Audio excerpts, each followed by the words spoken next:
我的夫君温文尔雅，是圣经有名的谦谦君子。成婚3年，他待我总是疏离且客气，多年无所出。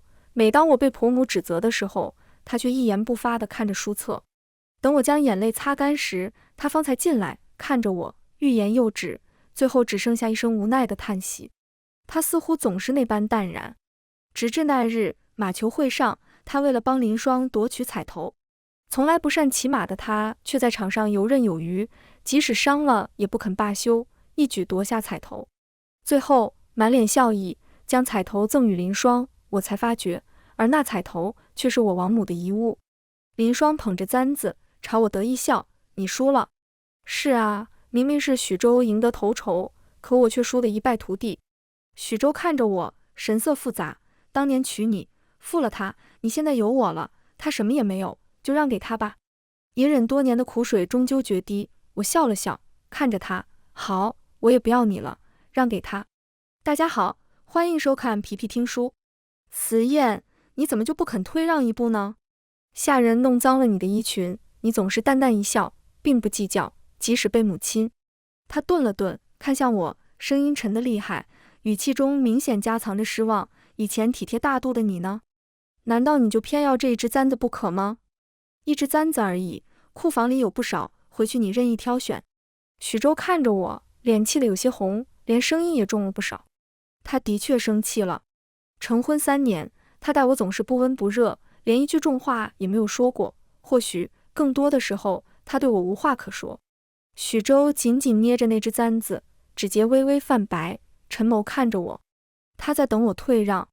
时至今日，此刻我才明白，原来他从未把自己真正的那一面在我面前展现而已。同床共枕3年，我不过是他最熟悉的陌生人。我紧紧攥着手中的帕子，抬眼看向他，挣扎道：“我本不大度，因为你喜欢温柔大度的女子，我便学着温柔大度，收敛自己微不足道的一点私心。因为你喜欢书画，我为了能更靠近你一点，更能和你投机一些，潜心研究书画。可是我好不容易有了一点头绪，又听到下人谈论你喜欢上了琴，然后我努力学琴，琴学好了呢，你好像又喜欢上了别的东西。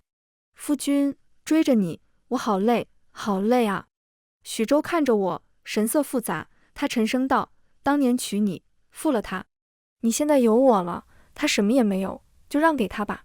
一只簪子而已。”隐忍多年的苦水终究决堤，苦水在胃里翻滚。我笑了笑，看着他：“好，我也不要你了，让给他。”林双闻言，慌张失措地将簪子递到我面前，他垂眸，眼泪在眼眶里止不住地打转。“叶姐姐，你们别吵了，这簪子你若喜欢，便拿着吧。”“我不要了。”“你别和许哥哥生气，他从来都是温柔谦和的。”我抬眸看向许州，眼下他的脸仿佛覆了一层寒霜，沉得厉害，一股寒意顺着心间爬满全身。还未来得及反应，他便将簪子从我手中夺走，递给林双，温声歉疚道：“阿双，你拿着，我欠你的够多了，一只簪子而已。”“许哥哥，可是……”许州握住我的手腕，蹙眉沉声道：“别闹了，跟我回家。”我狼狈地被他拉走。回眸时，林双却随意将那簪子随意丢到匣子里，朝我得意一笑。手腕被捏得生疼，高大的背影似一座威严的山，压得我喘不过气。马车上，许州低着头，一言不发，自顾自看着手中的书册，手指上明显的淤青。刚才他好似拼了命般，一步也不肯退让，势必要拿到那彩头。是了，拼尽全力，为了弥补。周遭寂寂无声，好像一切事情都没有发生过，又是往日那一副温柔却疏离的样子，太窒息了。我抬头想要忍住打转的眼泪，却怎么也止不住，泪珠大颗大颗砸落。马车飞快行驶，马蹄踏在青石板上咚咚响。许州一路未发一言，未看我一眼。下马车时，他方才抬眸看见我哭红的眼睛，微微摇头叹了口气，朝我伸出手，仅依稀距离。他想要替我擦眼泪，我偏过头躲过他的手。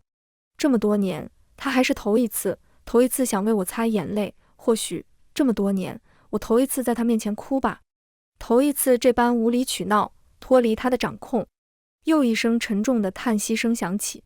库房里还有很多簪子，你回去挑着喜欢的就拿着戴吧，并不比今日的那只差。之前我记得你不是喜欢这些脂粉珠钗吗？怎么如今倒是变了？许州淡淡道，语气里藏不住的嫌弃不耐。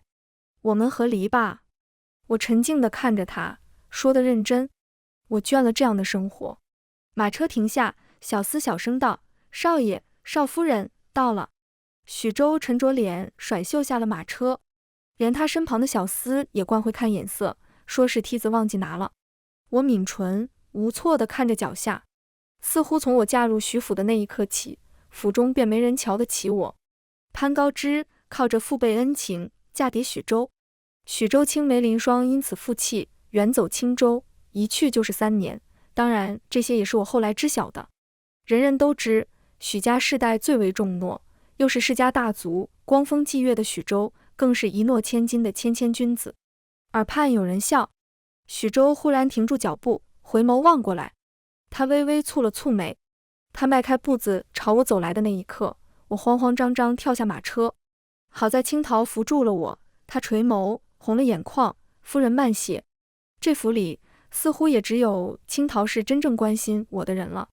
许州的手将悬在半空中，他冷眼对着小厮道：“怎么做事的，连梯子都不背，自去领罚。”小厮笑容僵在脸上，垂眸弯腰退下了。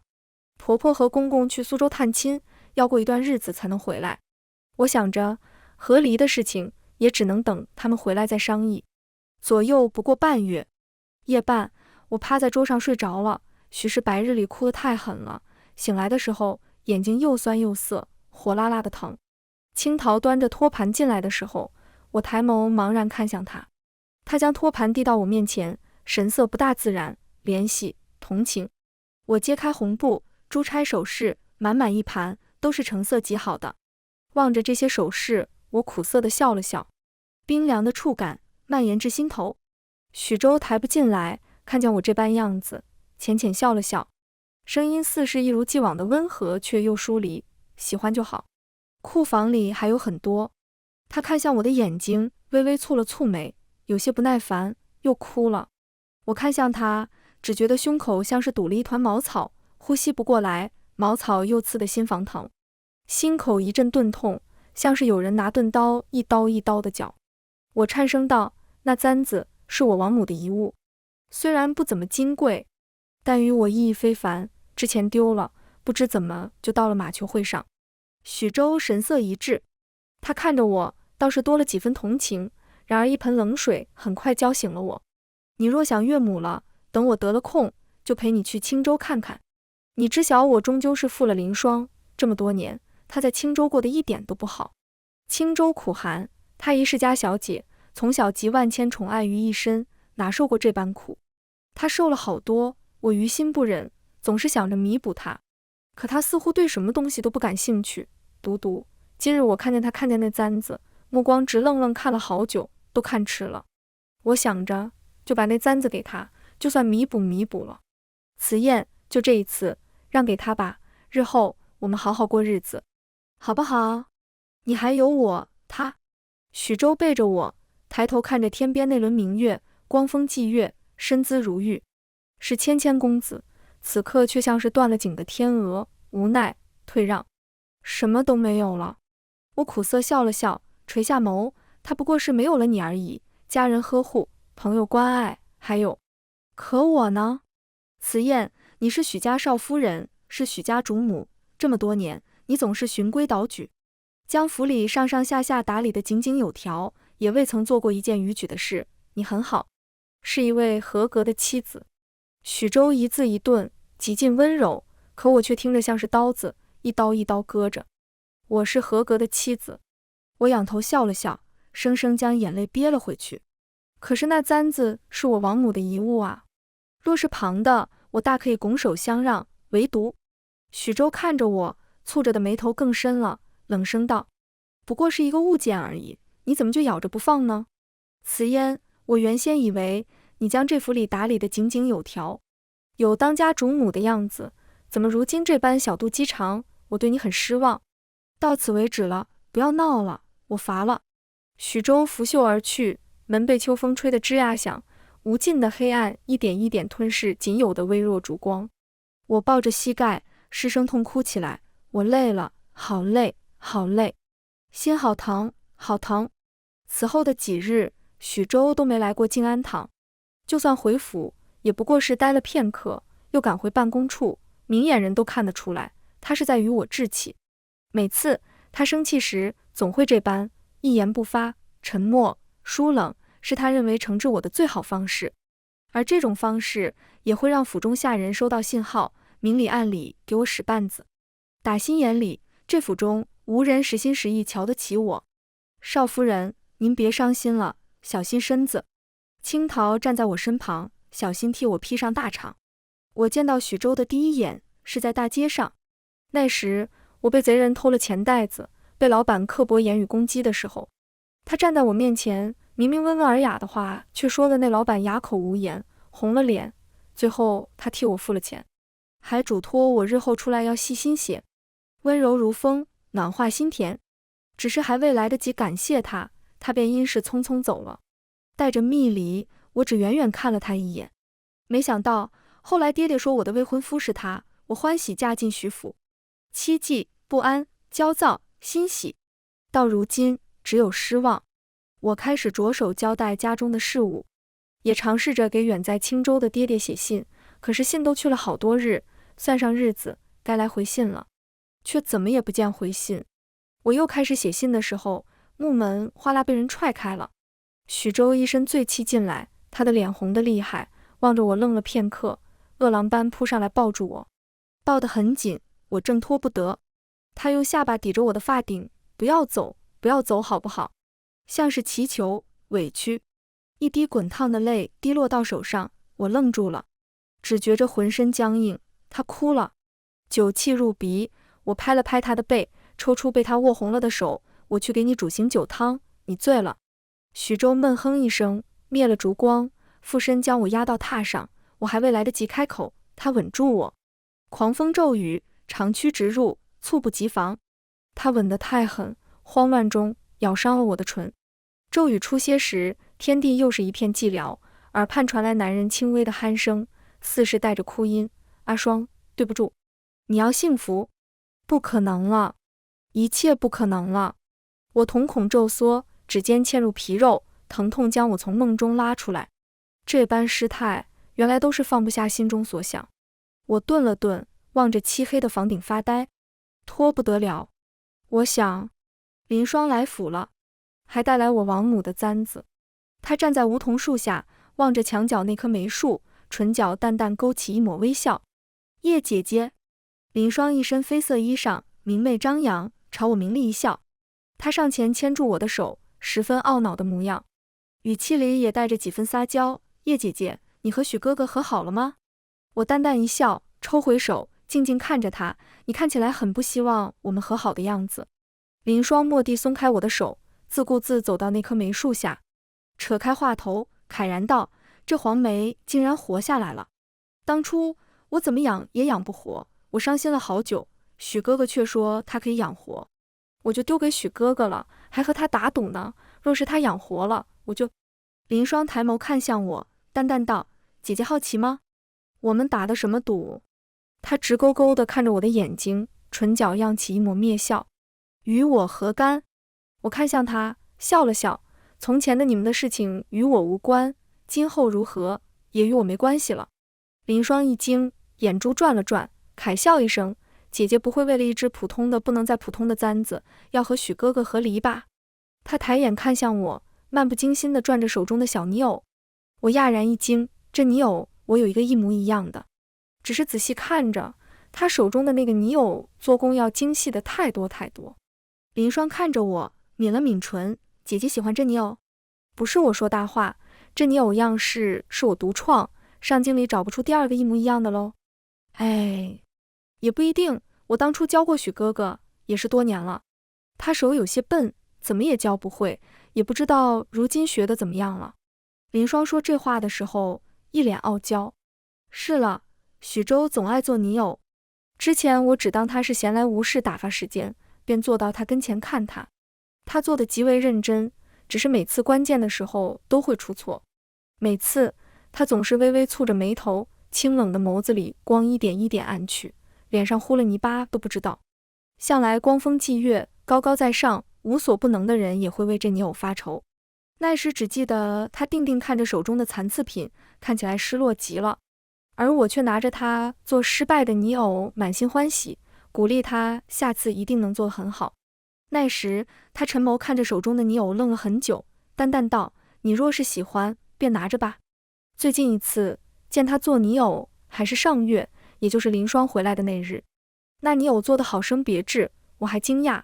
几月过去，他的手艺精湛到如此地步，正当初赖着脸皮，在他身侧夸了好久，眼里都泛着光，想要的时候，他却看都没看我。徐州有一个一模一样的，原来我活得就像一个小丑一般，提供情绪价值，不是自取其笑罢了。我抬眸看着墙角那颗眉，疏忽笑了笑。林霜不解看向我，问：“姐姐，你还没打我呢？”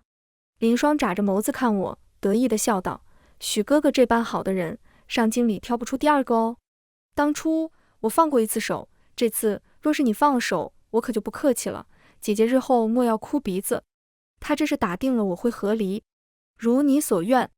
我拂袖离去，身后传来林霜兴高采烈的声音：“世上没有后悔药。”高枝一旦松了手，回向云端，地上的人届时再怎么努力，也不过是杯水车薪的无谓挣扎。林霜不知使了什么手段，公公婆婆提前回来了。许州已经多日宿在值守处，每每差人总是说公务繁忙，抽不开身。天知道他在气头上，不愿意理我。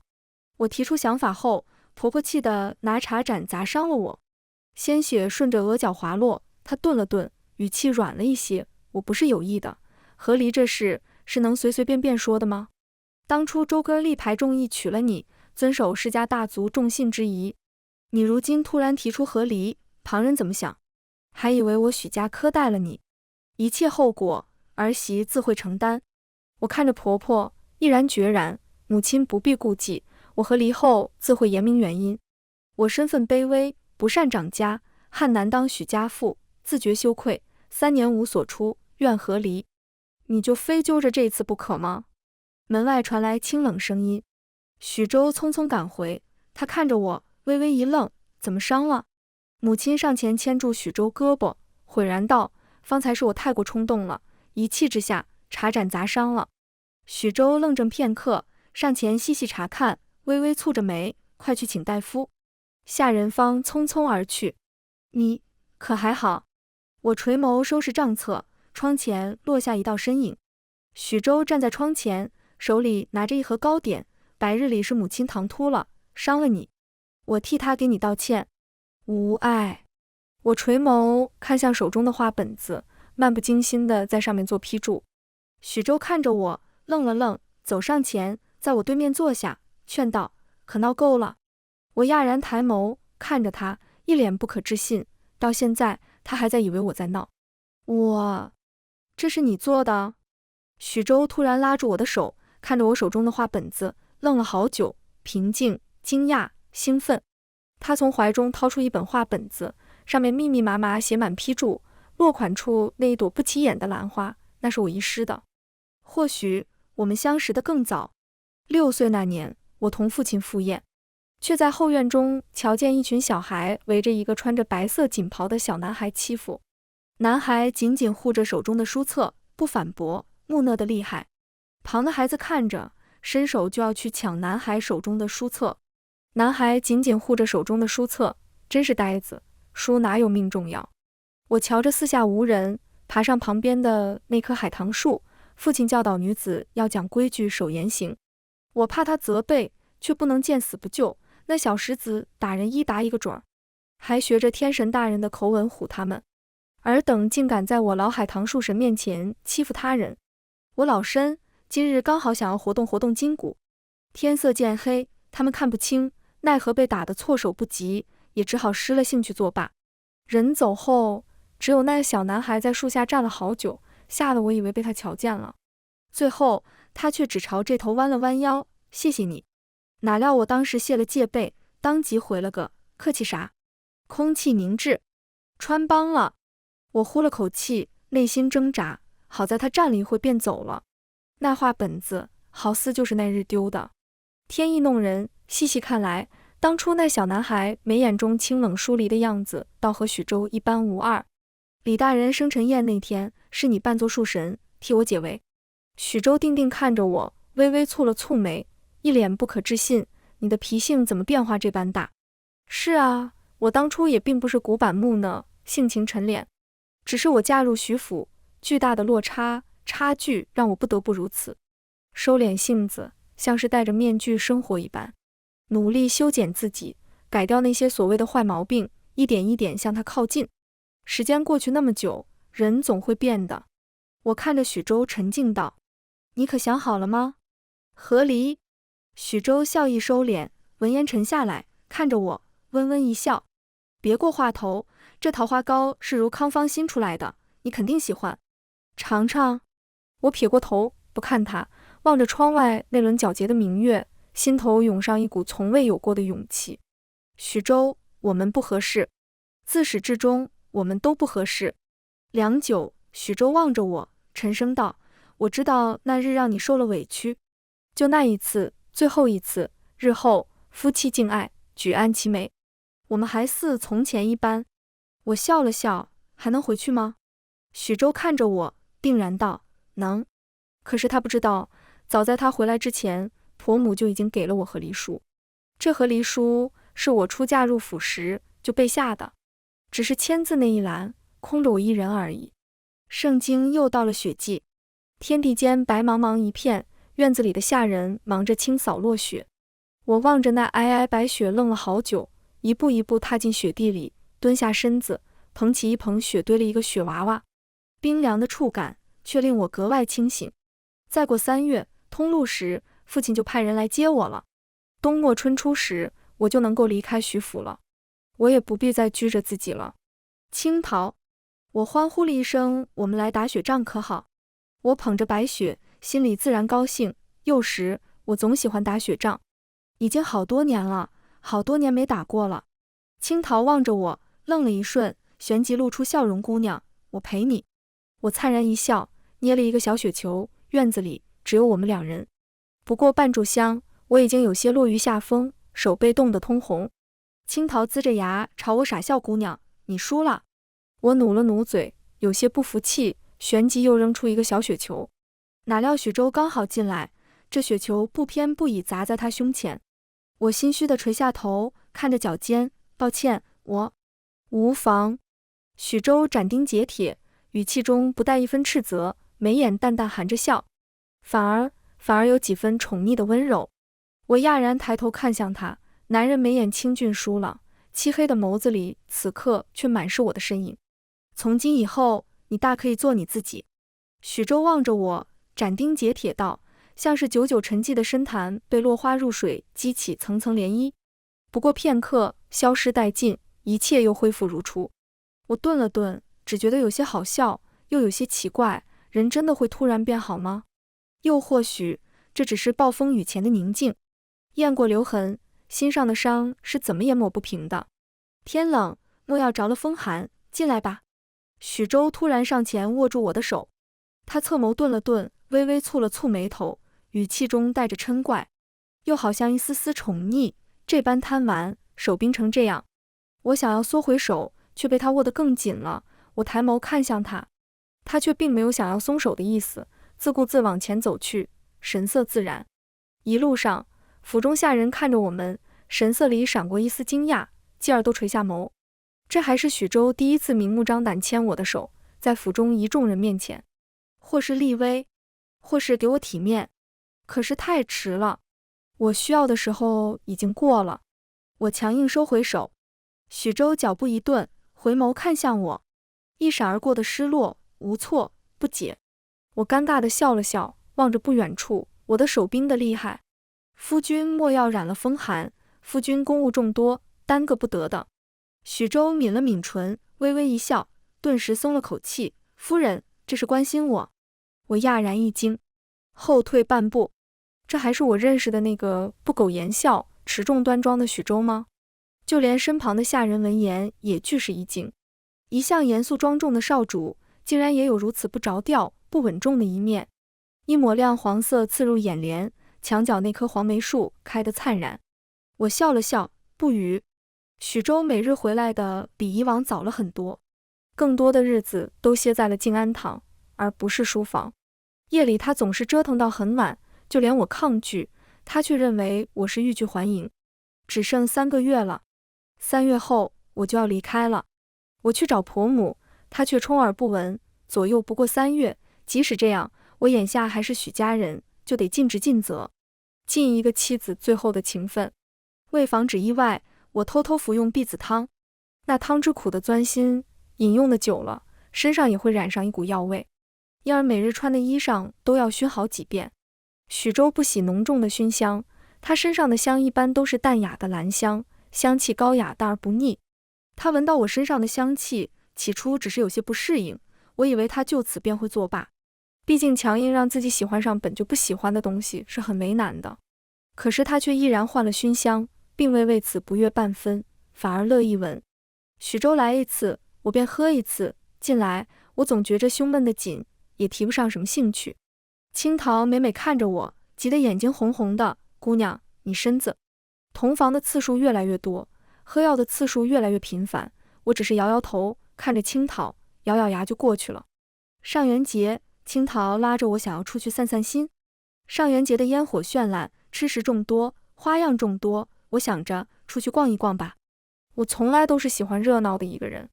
来圣经3年，这或许算得上我第一次真真正正体验圣经的上元节。好在以往许州总是临近节气的时候忙得抽不开身，眼下也不用顾及他，我大可以玩得自在顺心。河岸两旁的木架上挂满了各色各样的花灯，街上有人踩高跷、吹火龙，好不热闹。空气里弥漫的满是甜甜的果子香，周遭满是欢声笑语。青桃拉着我的手，游走在各色各样小铺子面前，不过一会儿，我的手上满是各色各样的吃食了。青桃一边塞着果子，一边朝我笑：“姑娘，以前在青州，这圣经的上元节又和青州不一样。”望着她鼓起的腮帮子，像只可爱的小松鼠，我笑了笑，忍不住捏了捏她圆鼓鼓的脸，到哪儿都是没变啊，小吃货一枚。青桃揉了揉头，望着我憨憨的笑：“到哪里，只要陪在姑娘身边都是最好的。”叶姐姐，身后蓦然传来一句人声。林霜穿着一身桃粉衣裳，偏偏朝我走来，而她身后跟着的人却是许州，那个忙得脱不开身的人。许州手里提着各色各样的吃食，大包小包。林霜见我笑了笑，跑上前来亲昵地挽住我的胳膊，看着许州：“许哥哥，每年都陪我过上元节，我在青州3年，那里无趣荒凉的紧，都3年没过了，相比之下，还是圣经的上元节好呢。”许州穿着一身绯色衣裳，发冠高立，面如冠玉，站在人群中都是极其显眼的存在。而此刻，他手上提满了各色各样的吃食，眉目清朗，倒是温柔了几分，也有了几分烟火气。我淡淡看了他一眼，心底无甚波澜，别过头，望着前方热闹街市。他似乎有些无措，望着我欲言又止。正当他要开口时，林霜却蓦地拉住我，径直往前走，不时往身后看一看。许姐姐，我都3年没回来了，也不知道这圣经的上元节出了什么新奇的花样，我们一起逛逛可好？要不然你一个人多没意思啊。我顿了顿，望着他，不打扰吗？林霜得意一笑，怎么会？许州走在身后，我回眸时，四目相对，他看着我，神色复杂，总想要说些什么似的。我别过头，望着嬉闹的街市，心里一根弦断了。断了也好，彻底松了这口气了。才走到一处摊子前，老板娘热情招呼我们过去。林霜拉着我，在摊子前转了好久，几次3番，我都想抽出手，却奈何不得。我作罢。那老板娘指着面前一座楼笑道：“今儿个出了个新玩法，只要夫妻或者情侣2人去那楼中摸着黑和他人竞争，看谁最先找齐3枚木牌，便可以换得今年的灯王。”说罢，老板娘便掀开红布，那盏8面玲珑羊角灯四周镌刻得十分精细，灯面上画的山水花鸟图栩栩如生，灯下脚上缀着流苏，微风一袭，流苏飘动，好不漂亮。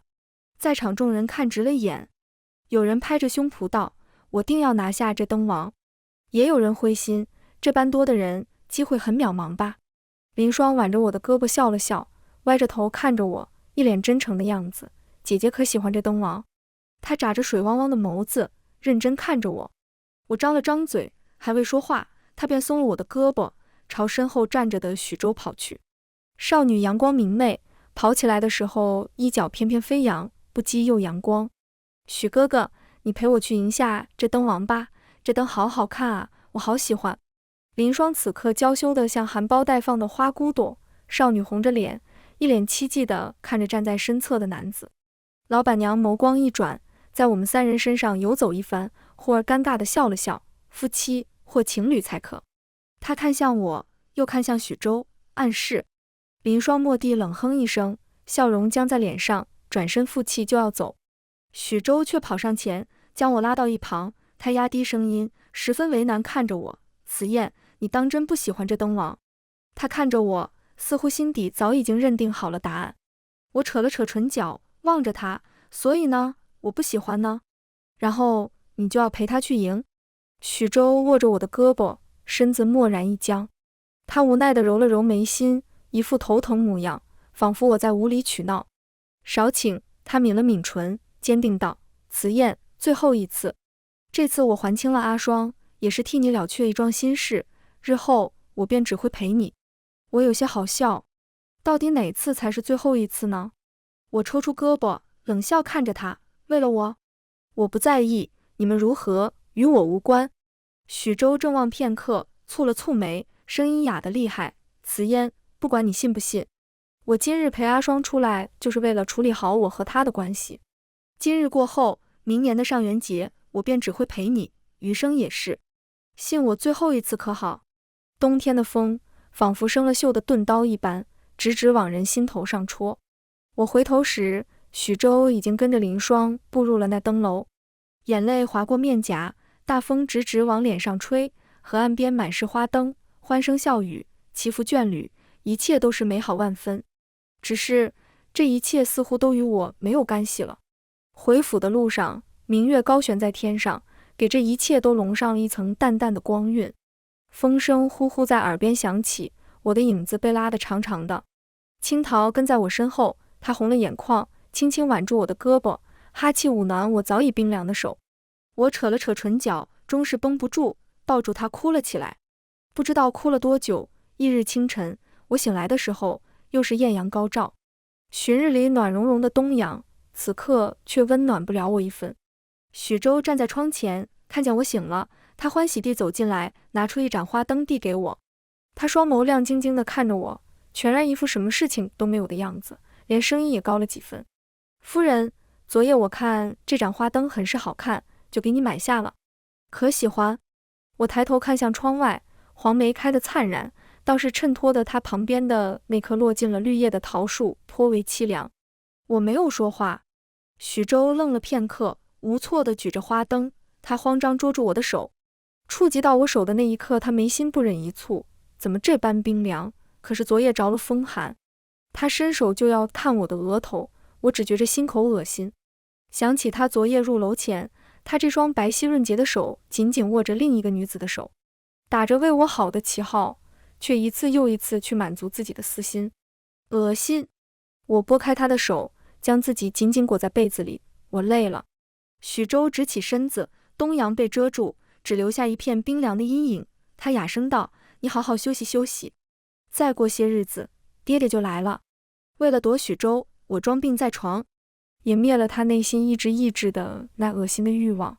许州也好似变了一个人一般，熬药，坐在我床前，有时候一坐就是半炷香，体贴、温柔、耐心、担忧，从前没有给过我的，眼下倒是如洪水猛兽一般侵袭过来，我招架不住，也不想去招架。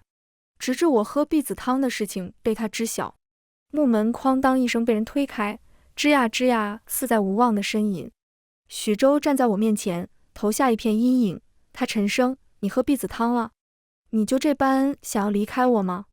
慈燕，你到底想要怎么样啊？那日我同你说好了，我还清了欠阿双的，以后我们好好在一起。我看着天花板发呆，不想理他，也不想同他说一句话。许周恼了，他掀开我的被子，握住我的手腕，将我从榻上拉起来，捏住我的下巴，迫使我直视他的眼睛。那是一双极好看的桃花眼，眼尾微微挑起，眉睫浓密如羽扇。从前我总是看不够的，而眼下看着他双眸猩红，一副好让人心疼的样子，我却只剩下麻木。我笑了笑，捂唇咳嗽一声，哑声道：“放了我吧，许周，我累了。”许周冷哼一声，蓦地松开我的手，身子一僵，站起身来，狼狈踉跄半步，手指微颤：“你到底要我怎样？3日后我爹来，我就回青州了。想必婆母已经给你说了和离书一事。日后天高任鸟飞，我们互不相干，余生各自安好。”许周冷笑一声，面目狠厉起来，他捉住我的手，指节泛白，一字一句咬牙：“所以你喝避子汤，就是为了彻底远离我，彻底安全远离我，怕有了孩子，有了枷锁。”我看着他，并未否认。你休想！他摔门而去，刚走到门口，却迎面差点撞上刚来的林双。林双红着眼睛看着许周，又抬眸看向我。他垂着头，蓦地一声哭了出来，扑进许周怀中，哽咽道：“许哥哥，爹爹要我嫁人了，可是我根本不喜欢那个人，我……”许周神色一滞，林双哭红了眼睛，定定看着许周：“我一直喜欢你，许哥哥，你帮帮我好不好？哪怕是入府做妾，我也是心甘情愿的。”我苦笑一声，看着许周：“你放我走，他入门，一举两得，岂不是美事一桩？”许周回眸看向我，眸眼猩红，带着一丝愤怒：“叶慈燕，你休想！”许周回眸，拂袖而去。林双一脸不可置信，他走上前来，狠狠看着我：“你给许哥哥灌什么迷魂汤啊？”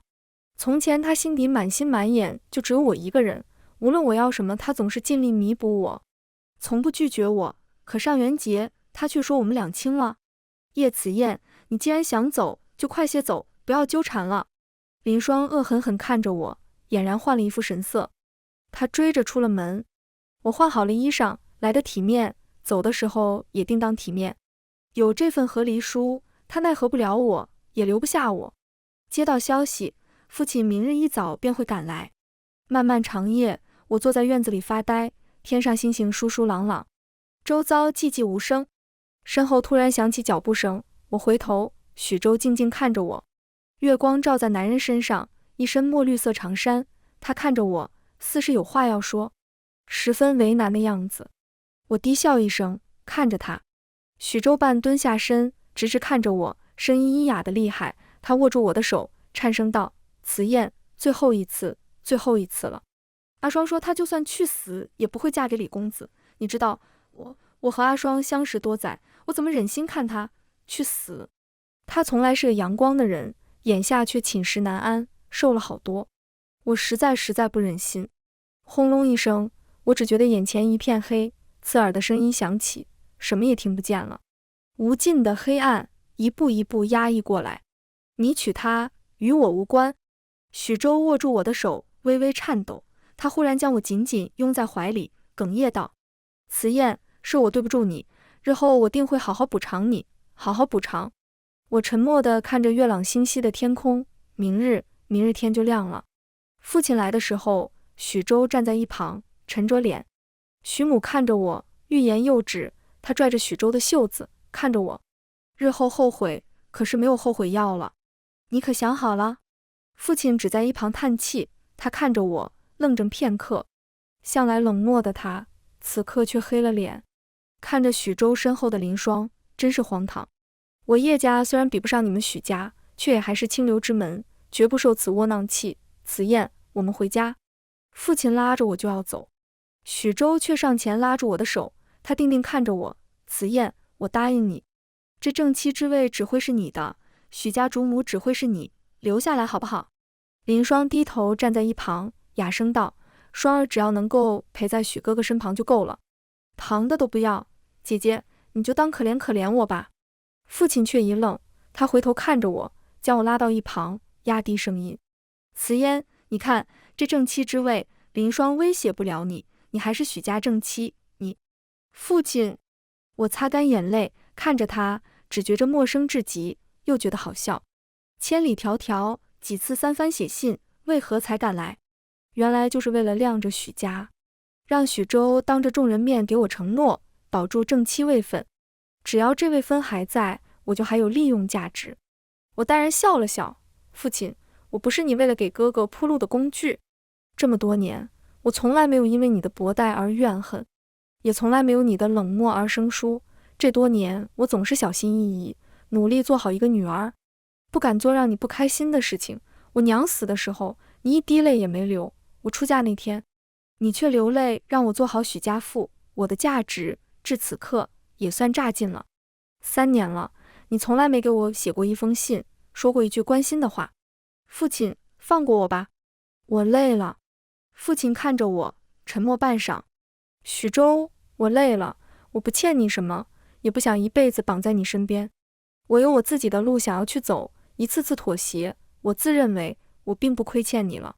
入府3年，我兢兢业业打理府中上上下下，对委屈忍气吞声。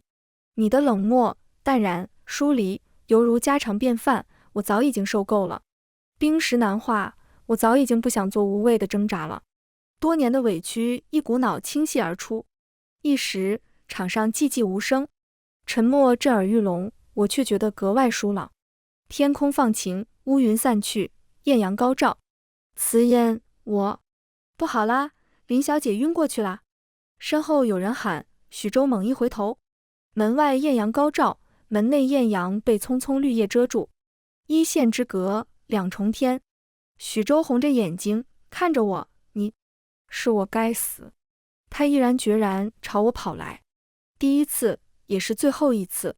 我抬头看向远方，大路宽阔，淡淡笑了笑，过去了，一切都过去了。马车滚滚向前，激起的尘土纷纷扬扬在空中飞舞。我伸手想要触摸，那一瞬格外温暖。全文完，皮皮听书，感谢您的观看，我们下个故事再见。